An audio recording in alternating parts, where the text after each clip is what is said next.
Hello student, welcome to new target coaching classes. आज हम पढ़ने वाले हैं लॉगरिथम, लघुगणक। ठीक, तो लघुगणक का आज हम पढ़ेंगे। इसमें कब डिफाइन होता है जैसे ये जानेंगे, इसकी कुछ प्रॉपर्टी जानेंगे, प्रॉपर्टी पे बेस्ड कुछ न्यूमेरिकल्स मतलब कुछ क्वेश्चंस करेंगे। ठीक ना, तो चलो पढ़ते हैं। जैसे देखो, अब कहीं आपको लिखा है 2 की घात 5 बराबर 32। ठीक, इतना लिखा है। अब इसे अगर हमें लाग में कन्वर्ट करता है, मान लो इसे हम लाग में कन्वर्ट करें, लाग में कन्वर्ट करते हैं तो यहाँ पे लाग 2 बराबर 5 हो जाता है। ठीक, तो यहाँ पे ये चेंज हो जाता है। देखिए, इसे हम पढ़ेंगे कैसे, सबसे पहले इसे देखिए, पढ़ेंगे कैसे। 32 का आधार 2 का लघुगणक। क्या पढ़ेंगे? 32 का आधार 2 का लघुगणक। लिख लो, 32 का आधार 2 का लघुगणक। ठीक, इसे ऐसे पढ़। ठीक है, देखिए अब इसमें देखो, जैसे ये लॉग लॉग यहाँ पे जो रहता है ऊपर और यहाँ पे जो रहता है, ठीक, इसे हम बोलते हैं बेस। क्या बोलते हैं? इसे हम बेस बोलते हैं, और इसे हम बोलते हैं इनपुट, और इसे क्या बोलते हैं हम? इसे बोलते हैं इनपुट। ठीक है ना। जैसे मान लो log a x, तो यहाँ पे देखो, यहाँ पे ये क्या होगा? a इनपुट होगा, और ये क्या होगा? ये बेस होगा। ठीक, ये इनपुट होगा और ये क्या होगा? बेस होगा। ठीक, अब ये डिफाइन कब होता है इसके बारे में देखते हैं। डिफाइन तब होगा जब ये क्या है? ए इनपुट है और ये क्या है? बेस है। ठीक, डिफाइन तब होगा जब इनपुट क्या हो? ग्रेटर देन 0 हो। इनपुट क्या हो? ग्रेटर देन 0 हो हमेशा। ठीक, और जो यहाँ पे बेस होता है, बेस जो होता है, बेस भी ग्रेटर देन 0 होना चाहिए, बट कंडीशन ये है कि बेस जो है 1 के इक्वल नहीं होना चाहिए। सॉरी, बेस जो है 1 के इक्वल नहीं होना चाहिए। लॉग तभी डिफाइन होगा जब इनपुट भी 0 से बड़ा हो, और क्या हो? जो बेस है, बेस भी 0 से बड़ा हो लेकिन 1 के बराबर ना हो। ठीक है ना। अब इस लॉग को जैसे हम लिख सकते हैं, ये लॉग है, लॉग यक्स मान लो है, लॉग यक्स को लॉग एक्स, यहाँ पे क्या है? यक्स इनपुट है और ये क्या है? बेस है। इसी को हम लिख सकते हैं log x, इसी को हम लिख सकते हैं ln x, या इसी को हम बोलते हैं नेपियर लॉग। क्या बोलते हैं? Napier log. ठीक, यहां तक समझ में आया होगा। चलो अब इसके आगे हम इसकी कुछ प्रॉपर्टी देखते हैं। ठीक, लॉग की कुछ प्रॉपर्टी देखते हैं। इसे इरेज कर देते हैं, स्क्रीनशॉट लेना हो तो ले लो। ठीक, इरेज कर देते हैं।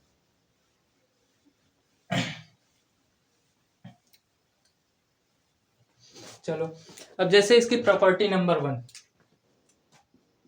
प्रॉपर्टी नंबर 1, प्रॉपर्टी नंबर हम 1 में, जैसे मान लो कोई घातांक दिया गया है, घातांक को अगर हम लॉग में चेंज कर रहे हैं, घातांक को लॉग में चेंज कर रहे हैं,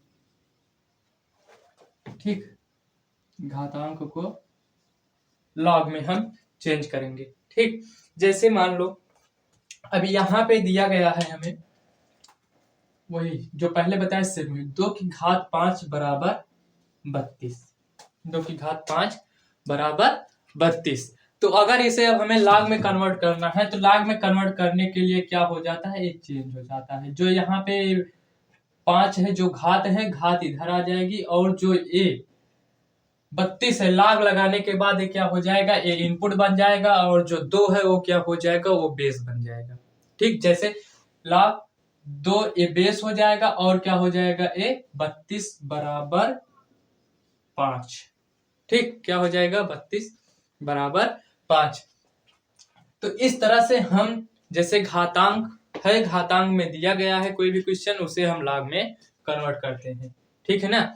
जैसे इस पे कुछ और क्वेश्चन है, जैसे मान लो a की power x is equal to y, ये दिया हुआ है।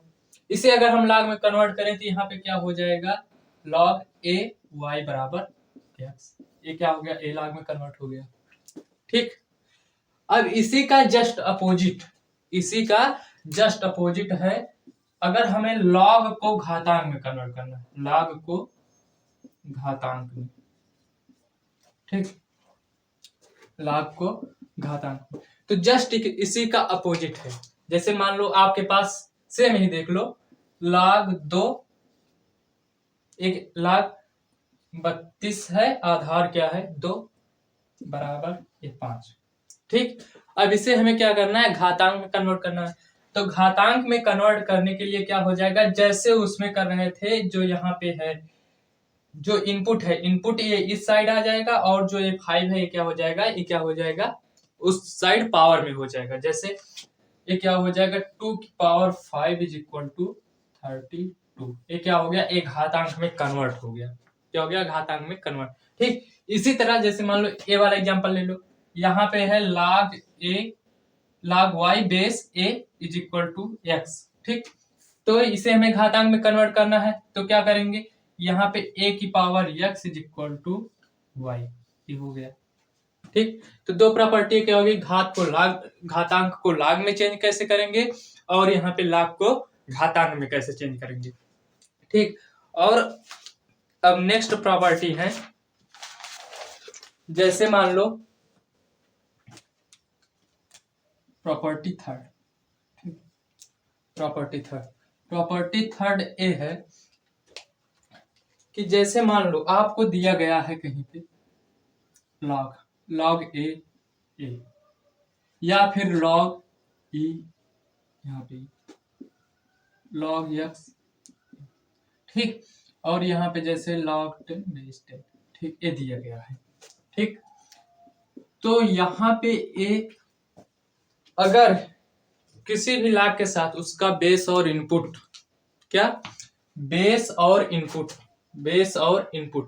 ये दोनों अगर सेम हैं, ठीक, अगर ये दोनों सेम है तो उसकी वैल्यू क्या होगी, हमेशा 1 होगी।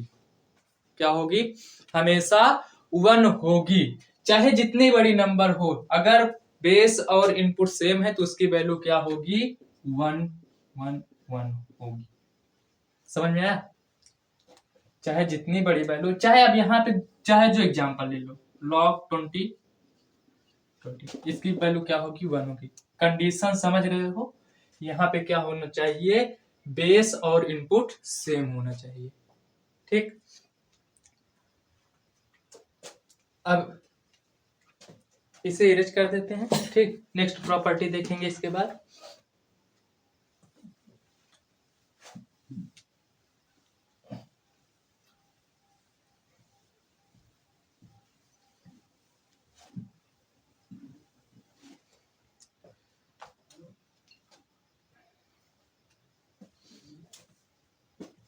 देखो प्रॉपर्टी 4 है ना, हाँ प्रॉपर्टी 4 है। जैसे log 1 है, ठीक, अगर बेस यहाँ पे क्या है, a है, log 1 बेस a, तो इसकी वैल्यू क्या होगी, हमेशा ही क्या होगी, a 0 होगा। ठीक, जैसे मान लो log 1 बेस अगर e है तब भी क्या होगा, 0 होगा। log 1 बेस अगर 10 है तब भी क्या होगा, 0 होगा। चाहे जितना, अगर log 1 आ गया बेस चाहे जो भी हो, समझ रहे हो ना, log 1 आ गया बेस चाहे जो भी हो तो उसकी वैल्यू हमेशा क्या होगी, 0 होगी। क्या होगी, हमेशा इसकी वैल्यू क्या होगी, 0 होगी। ठीक, लेकिन अब एक क्वेश्चन इसमें ये बनता है, मतलब कि जैसे अगर यहाँ पे log 1 आ गया, इसकी वैल्यू क्या होगी, सोच के बताओ। देखिए इसकी वैल्यू यहाँ पे, अभी इससे पहले प्रॉपर्टी पढ़े कि इसकी वैल्यू, जैसे अभी इससे पहले वाली प्रॉपर्टी, अगर सेम बेस और इनपुट सेम हो तो उसकी वैल्यू क्या होगी, 1 होगी ना, ये पढ़े। लेकिन यही कंडीशन इसमें भी आ गई, log 1 बेस भी 1 है। ठीक, तो इसकी देखिए पहले ये देखिए कि ये डिफाइन है, लॉग के लिए ये डिफाइन है कि नहीं है। आपको पहले ही बताया कि लॉग में क्या है, इसका जो इनपुट है, इनपुट और बेस ये दोनों क्या होने चाहिए, ग्रेटर देन 0 होने चाहिए, ग्रेटर देन 0। लेकिन इसमें भी बताया था कि बेस कभी भी क्या हो, 1 के इक्वल नहीं होना चाहिए। तो लेकिन इसमें क्या हुआ, इसमें तो जो बेस हुआ 1 के इक्वल आ गया। जब ये इक्वल आ गया तो ये डिफाइन है, डिफाइन नहीं है, तो क्या लिख देंगे, नॉट डिफाइंड। समझ में आया, ये डिफाइन नहीं होगा। ठीक, अब जैसे नेक्स्ट प्रॉपर्टी नंबर 5, जैसे log m इंटू n, ये तो पता ही होगा। log m इंटू n क्या होता है, log m plus log n। अगर मल्टीप्लाई में है तो log के साथ वो क्या हो जाएगा, log m plus log n। ठीक है ना।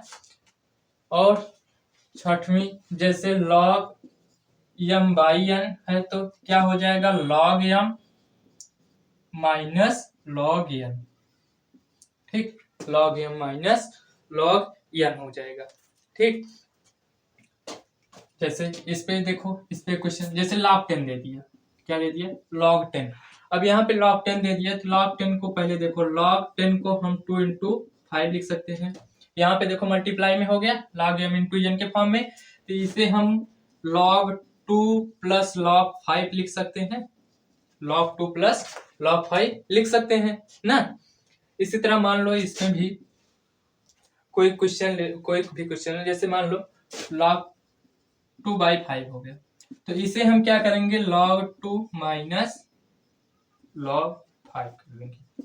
ठीक, समझ में आया। अब जैसे अब मान लो ये तो 2 के लिए हो गया, m इंटू n हो गया, ठीक ना, m इंटू n के लिए हो गया। अगर यही मान लो ये log m n p अपान में a b c ऐसा हो जाए, तो इसे हम कैसे करेंगे, तो इसे करने के लिए हम क्या करेंगे, सबसे पहले इसमें देखो डायरेक्ट भी कर सकते हो। यहाँ पे देखो log, ये देखो m बाई n के फॉर्म में मान लो इसे पूरा m है और ये क्या है, पूरा n है, इस फॉर्म में लिख लो। तो यहाँ पे क्या हो जाएगा, log m n p minus log a b c ऐसा हो जाएगा। ठीक, तो यहाँ पे हम इसको देखो, अब ये किस फॉर्म में हो गया, मल्टीप्लाई के फॉर्म में, तो यहाँ पे इसको अलग अलग लिख सकते हैं, log m plus log n plus log p, इस तरह लिख सकते हैं। अब यहाँ के बाद ये माइनस है तो यहाँ पे log a plus log b plus log c ऐसा हो गया। अब यहाँ पे ब्रैकेट खोलोगे तो यहाँ पे हम लिख सकते हैं log m plus log n plus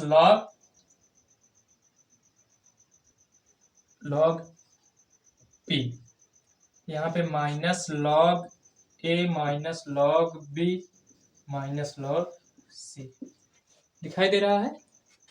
चलो एक मिनट, इसे हम इरेज करके ऊपर लिख देते हैं। ठीक है, इसे हम इरेज करके ऊपर लिख देते हैं। तो यहाँ पे ठीक है, log m n p अपान में a b c ना, यही था ना, log m plus log n plus log p minus log a minus log p minus log c ऐसा हो जाएगा। ठीक, दिखाई दे रहा है। ठीक है,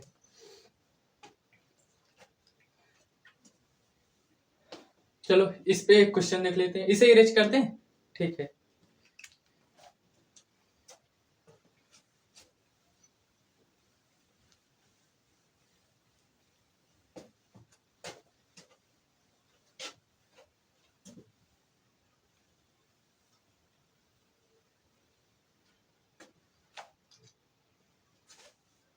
जैसे देखो, अगर log 2 plus log 10 minus log 20 और प्लस log 50 ऐसे दिए गए। ठीक, अगर हमें इसे सॉल्व करना है तो क्या करोगे, देखिए सॉल्व करने के लिए पहले देखो जो प्लस में होता है उसे मल्टीप्लाई में लिखते हैं और जो माइनस में होता है उसे डिवाइड में लिखते हैं। तो यहाँ पे देखो हम ये log 2, 10 और 50 क्या है, प्लस में है, इसे हम क्या लिख सकते हैं, log 2 इंटू 10 इंटू 50, और यहाँ पे माइनस log 20। तो यहाँ पे देखो क्या लिख सकते हैं, अब इसे log क्या लिख सकते हैं, 10 दूना 20 और 20 पंचे 100 ना, मतलब 1000, क्या लिख सकते हैं 1000, और माइनस log 20। तो यहाँ पे अब देखो ये माइनस वाला आ गया, तो यहाँ पे हम log 1000 बटे में 20 लिख सकते हैं, कितना आएगा 50। तो इसे अगर हम सॉल्व करें तो कितना आ जा रहा है, log 50। समझ में आया? जो प्लस में है उसे सब मल्टीप्लाई में कर लेंगे और जो माइनस में है उसे हम डिवाइड में कर देंगे। इस तरह से क्वेश्चन लग जाएगा, ठीक है। और नेक्स्ट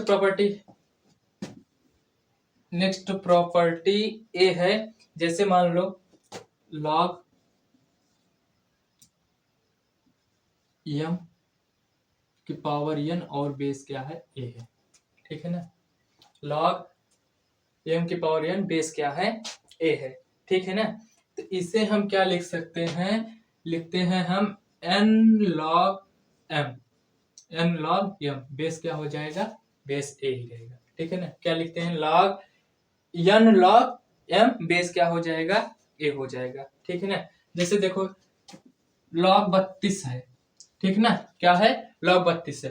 तो यहाँ पे देखो log 32 को हम क्या लिख सकते हैं, log 32 को 2 की पावर 5 मतलब 2 पावर 5 ऐसा लिख सकते हैं। अब यहाँ पे देखो ये m की पावर m के फॉर्म का हुआ, तो m क्या हो जाएगा, आगे चला जाएगा m log 2 हो जाएगा, क्या हो जाएगा, m log 2। समझ में आया?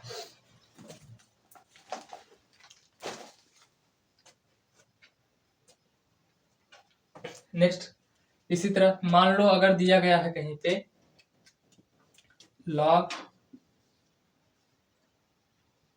n की पावर m, log n की पावर m और बेस क्या है, a है, ठीक है। तो इसको हम इस फॉर्म में लिख सकते हैं, ये क्या हो जाएगा 1/n और log m, बेस क्या होगा, बेस वही रहेगा, ठीक है ना, क्या हो जाएगा, ठीक। इसके बाद एक और है, जैसे मान लो log, यहाँ पे देखो मान लो a क्या है, बेस है और b क्या है, इनपुट है, ठीक है ना। तो यहाँ पे अगर मान लो जो बेस है, बेस की पावर अगर मान लो अल्फा है, बेस की पावर क्या है, अल्फा है, और जो इनपुट है, इनपुट की पावर क्या है, बीटा है, इनपुट की पावर क्या है, बीटा है, ठीक। तो इसके लिए क्या होता है, बीटा अपान में अल्फा, क्या होता है, बीटा अपान में अल्फा log b और बेस क्या होगा, a होगा, ठीक है ना, log b और बेस में क्या होगा, a होगा, ठीक। तो आज के लिए इतना ही, क्योंकि वीडियो लंबा हो रहा है, ठीक है ना, लेंदी हो जाएगा, इसलिए मिलते हैं नेक्स्ट लेक्चर में, ठीक है।